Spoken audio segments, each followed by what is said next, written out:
Hi there. So yes, with Insta360 on Linux, there's been a few developments. So the first thing is GPU acceleration. So Svesop has made this library called nvidia-libs, and that just puts back the NVIDIA CUDA acceleration into a wine prefix. And I've made this little package here in the AUR for Arch, and this one installs the nvidia-libs into the default wine prefix. So the way that works, I'll show you in a minute. So on this side, you can see I've got this package installed, and I'm also have the staging version of wine installed. So keep that in mind. So in your home directory, I'm just going to move my wine to wine working. And first thing you need to do is to run wine tricks. And it'll complain about being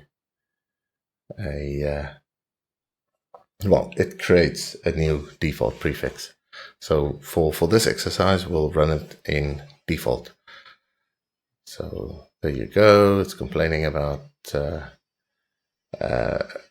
default prefix. I'm going to just run wine config for a second because I've got a high resolution monitor. What we want to do is just change the screen resolution while we're here. It's not necessary, but it just works for me. I want to OK that and then exit out of all of this. So what I have is I've downloaded the latest version of Insta360 Studio, and yeah, you can get it from the Insta360 website. They don't limit downloads anymore, and you'll just launch the installer here. So I'll just tidy up a bit, and here we go, the installer. We'll go for English, we'll accept the agreement, and quickly read through all of that. Then next, default, everything just default, click away. I don't like these plugins. They don't seem to make much of a difference, but it just adds a little icon up there that I don't like, so I just don't install them. So just let it run. And what this does, it installs Insta360 to your default wine prefix.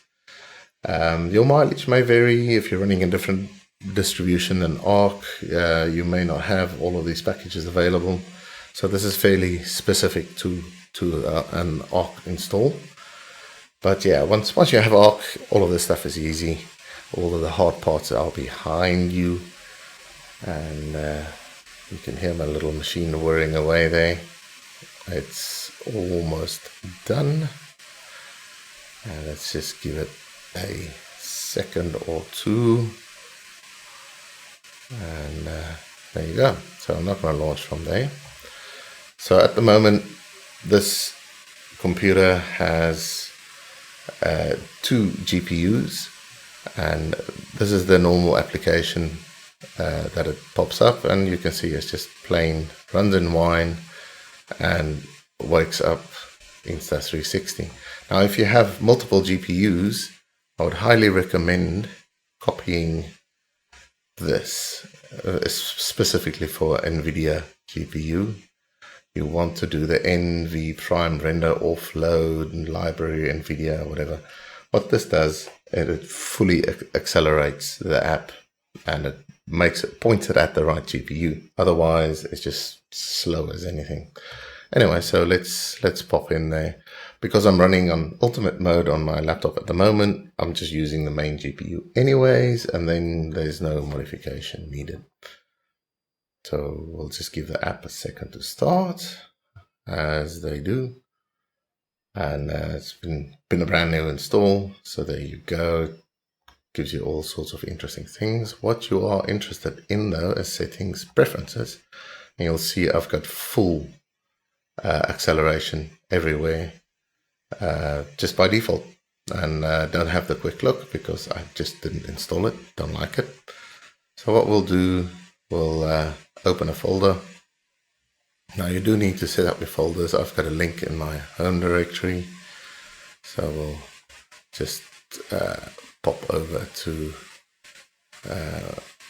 a directory where there is some Insta360 footage, and so there you can go. Yeah, you got it, and you can see the footage is quite proper.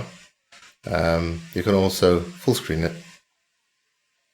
Sometimes this happens, I don't know why. You just yeah, even on full screen, you see my little smiling face there, front garden, and yeah, application works absolutely beautifully, fully accelerated. Exporting is really quick. Everything just works pretty much out of the box as if you've installed this thing on Windows on your main system. So I hope that works, or that helps anybody trying to get this application up and running. The only other option really, if you're running a different distribution, is to do dual booting. So you'll have a Windows install just for this, and then you use something like a ButterFS plugin or whatever, and a ButterFS volume to share your video in between. Now what I am not doing, I'm not plugging this directly into my camera. I just download the footage onto my computer into a folder, and then I can from there export and just use it normally. It's an extra step, and I just don't know if plugging in the camera and working like that works. I found the USB transport a bit slow, so I just plug it into my little USB laptop hub there. Right, so hopefully that works for you guys, and I hope you have a nice one. Goodbye.